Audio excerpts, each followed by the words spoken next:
Hi there, this is just a quick video reviewing the equipment I took with me to Spain when we did our big walk, and how things worked out and what was good and what was bad about it basically.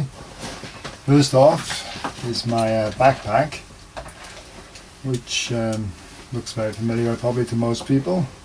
It's what it's called was a 25 litre assault pack MOLLE. It's obviously a copy of a army one that's been used. Proved very good, not a problem with it. And all sorts of straps and things you could hang things off, which is handy. I've added a few carabiners. Got a handle at the top, which is handy for when we get on the plane. And it passed as hand luggage. And once I got there, I was able to fill it up with everything I needed, and there was room to spare, basically. But we had about 32 pounds of weight, which was great.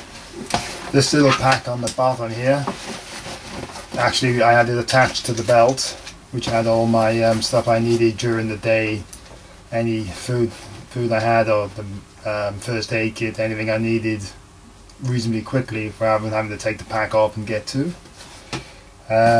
This section then had my wash kit and stuff I need to get to.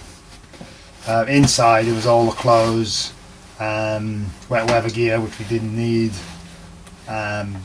things like that. A couple of cups and a whole bunch of other stuff. I can't even remember what was in there now, to be honest. Inside, so I would recommend that for sure.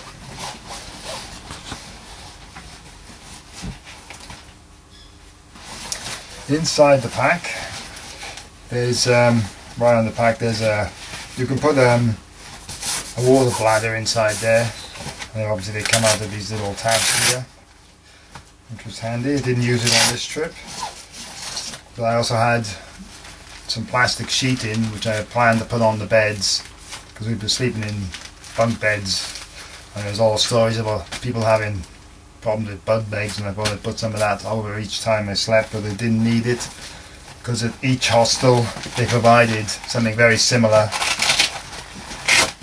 that came in the price of the bed if you could use it, so that was good.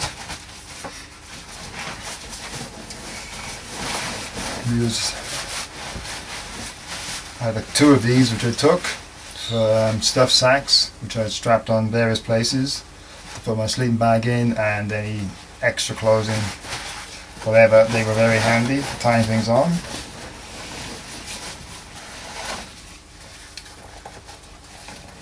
I use this for my video camera. It's normally about that much longer, and you put a water bottle in there. Very cheap, but again this was only £1, so I cut the bottom off and re-stitched it so they would fit just the right size for my video camera, so I always had easy access to my camera.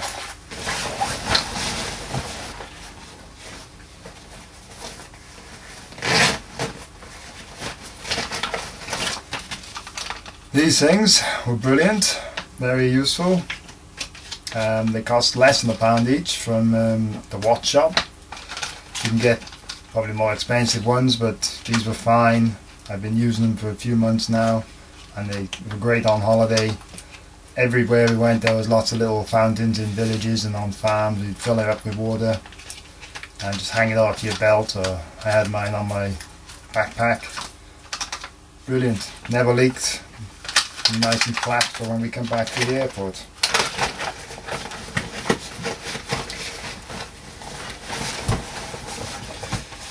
Where that thing's gone.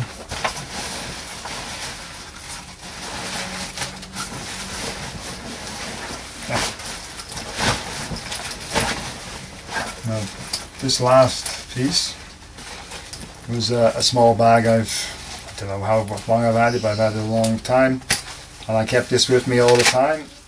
It's got various little compartments everywhere, but I had my our passports, our money, house keys, everything valuable was in here. and it stayed on me all the time. I took it everywhere, never left my sight. And I collected a whole bunch of these little carabiners.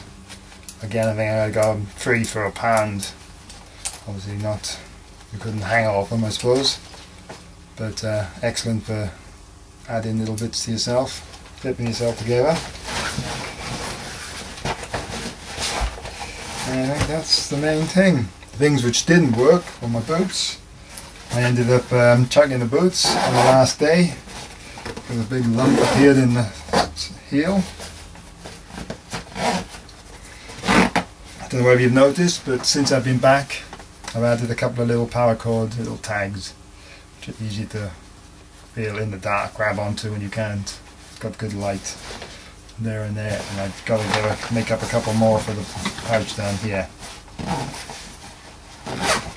Obviously that's what they look like before. I don't know if you can see that. They look much better. And that was it.